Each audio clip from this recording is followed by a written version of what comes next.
Hi, it's Paul from Paul Kelly Golf. Being a club fitter and a golf instructor is a great opportunity to help people the best with their equipment, because sometimes what's needed is new equipment, and sometimes what's needed is a new swing, and sometimes what's needed is a combination of both. So let me explain. If you come to me looking for a new driver like a recent client, and there is a really obvious fault, such as a tremendously outside-in swing path, or a very steep angle, or a terrible grip that's causing contact issues, then we want to deal with that, because that's a fix that will be a lifetime fix. And if we fit a driver to accommodate the fault without fixing it, then really we're not doing you justice. So sometimes making a couple of tweaks to the swing can then put you into a different product, and a product that doesn't have to deal with a fault in order to produce a mediocre result. And when we get a driver that's fit to a swing that is a better swing, well, then we get tremendous results. So here's an example of how a client had a fantastic, incredible response to just an hour session. Stay tuned. If you're a data junkie, you'll find this interesting. And folks, if you like the content on this channel and you want to be brought up to date and always aware of when it comes out, hit the subscribe button, hit the like button, feel free to leave a comment, engage with me. If you have a question, let me know. I'll get back to you and answer it. And thanks for watching. So here is the client's before data with his driver. He's hitting an old TaylorMade R9 with a regular flex shaft. So his shot distance is averaging 196 yards. His carry is 191, so you can see there's no rollout. That's attributed to something that we'll look at in a minute. Ball speed of 126 miles an hour. Now, for every ball speed mile an hour that you increase, you'll pick up about 3.5 yards. So keep that number in mind, 126. Club head speed is 101 miles an hour, so he's impacting the ball at 101 miles an hour. And the smash factor, which is your efficiency rating, is 1.26. Now your smash factor is your ball speed divided by your club speed. So it's an efficiency rating, and the higher that number, the cleaner your strike was, the more energy you get out of what you put in. He's launching at almost 20 degrees, which is very high for a driver.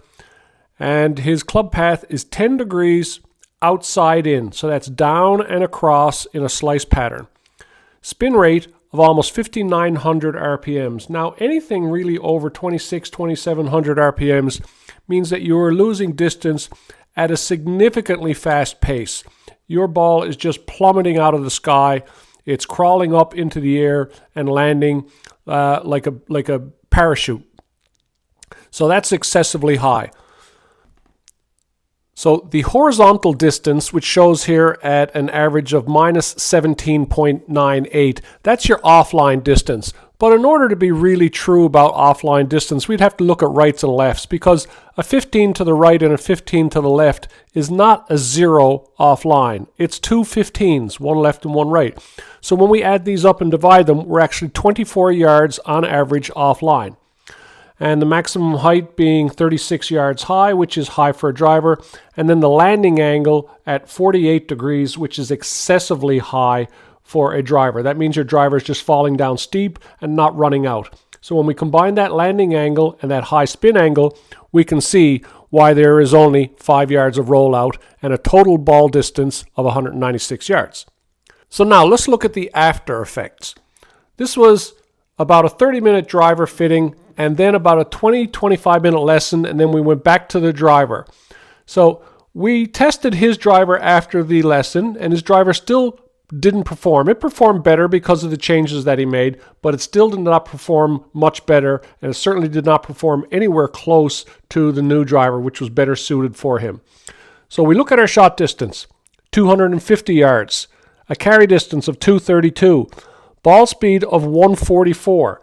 Now remember, we said that for every mile an hour of ball speed, there was about 3.5 yards. We're up from 127 to 145. So that's 18 times 3.5, and that's our distance basically of 50 yards that we accumulated. Smash factor is up to 1.43. Now that's our efficiency. Once again, we're up from 1.26, which means that for every mile an hour of club head speed he hits the ball with, he's getting more energy out the other side. Now this is a real telltale sign because the club head speed on both was 101 mile an hour. So he's not swinging the club any faster to get this 50 yards. It was a better strike and a better suited driver. Launch angle is down to 11 degrees, which is just about optimum for a driver, down from 20 before. Our club path, which was 10 degrees outside in, is now 1.42 degrees inside out. And that inside out path is where he's getting his power, his distance, his low spin.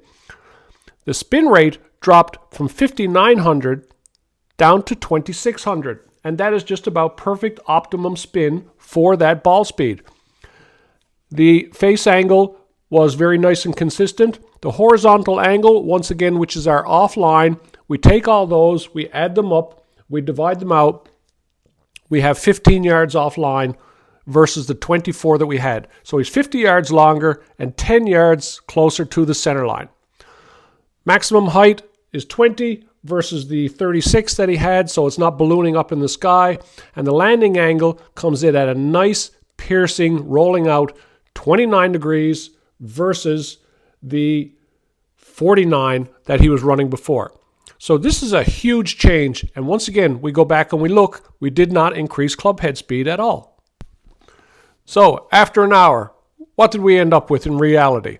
Well, just have a look. 196 to 250 in total yards. Club head speed remained the same. Ball speed went from 127 to 145. Spin came down 3,300 RPMs. Smash factor went up. Swing path went from an atrocious 10 degrees outside in slice path to 1 degree inside out. So a very strong, nice path. Our offline distance went from 24 to 15, and our landing angle went from 49 degrees, which is almost falling straight out of the sky, to a nice piercing running out 29. So the client found that this hour was absolutely fantastic. He left so excited to go out and hit balls. I know that he just can't wait to play. Picked up 50 yards, gained way more accuracy, took his spin down. His ball's not going to blow around, and we found a driver for him that works much better than his old one. Well, I hope you found that interesting. And if you would like to reach your true potential or discover what your true potential is with any particular club or your game, why don't you give me a shout and let's get together and do an assessment or an evaluation. Let's find out where your game is, where it could possibly go, and maximize your performance so that you play better golf. Thanks again for watching. I'm Paul Kelly.